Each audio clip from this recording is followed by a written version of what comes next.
Supermicro, which is making a modest move to the upside. But of course, this is one that's always on our radar and pretty much bucking a lot of the trends we're seeing in semis today because, I mean, look no further than NVIDIA, modestly lower. But to me, that's then bucking the trend when NVIDIA is lower, Supermicro is still higher. So, Kevin, walk us through the analyst feelings because this name has pulled back pretty substantially from highs.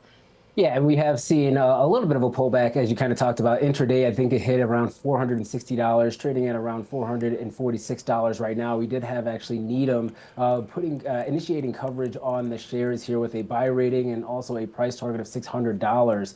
Now, they do believe that Supermicro is actually a first mover when it comes to designing GPU-based compute systems as well as liquid cooling level solution systems for obviously these GPUs that have been very popular within the artificial intelligence space, and they believe that they're going to be a significant beneficiary of the increasing investment when it comes to AI infrastructure as a whole. Now, they are mindful that gross margins has seen a little bit of pressure, and there has been some commentary around that over the last couple of weeks, but they believe that the bear case of projecting margins falling to single digits is way too pessimistic. They also believe that there's going to be a compounded annual revenue growth rate for this stock of around 55%, and that goes from fiscal year 2021 to fiscal year 2026. So overall, a very bullish note, but also realistic when it comes to the margin pressures, and they do kind of throw that out there. We did see a decent little move to the upside, as you talked about, kind of going against the grain when it comes to the semiconductor space as a whole here today,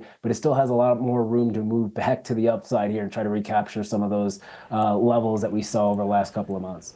Kevin, forgive me here. I was on a trip overseas. The market was down a bunch. I come back. There was a huge recovery. Supermicro just isn't that high on my list of things that I keep track of. But before I went on my trip, I recall questions on the accounting and big moves to the downside for some pretty serious accusations. Has there been resolution to any of that, or are those still things that are looming kind of in the balance here for SMCI? So SMCI did actually delay their reporting because of that report. Well, we should infer it's because of that report because they announced that delay literally the day after that. And this is actually because of the short report that talked about, as you talked about, the accounting as well as the rehiring of some individuals that may have had some issues in the past when it comes to the company, but Supermicro has come out and stated that the accusations within that report were false, and they have kind of addressed it. We haven't seen any type of major reaction to the upside after the rebuttal of that report, and we're kind of looking forward to the upcoming earnings announcement to see and be able to suss through, if there were any issues or inaccuracies, or if the measure that they took in order to delay their report was out of an abundance of caution, but nothing really was there, right, as far as any material issues. So, Kevin, before we let you go, I have to know your thoughts on the Fed, of course, because now we're about 15 minutes away from the announcement, and I know that we can speculate all we want. We're about to get to the news, but I'm just curious your thoughts here.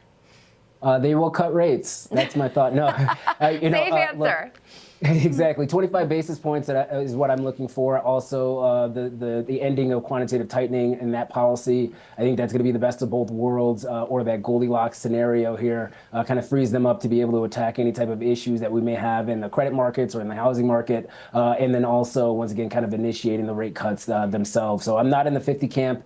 I'm in the 25 camp, and then I'll add the sweetener of QT stopping. All right. So Kevin Green, money on the underdog, it sounds like here. 60-40 the other way, the market's solidifying towards 50. Those odds they're changing, Alex. They're changing. Keep pressing that refresh button. We'll see what happens. We're going to get an answer soon. That's all that I care about. Appreciate it as always. Kevin Green, Senior Markets Correspondent for the Schwab Network.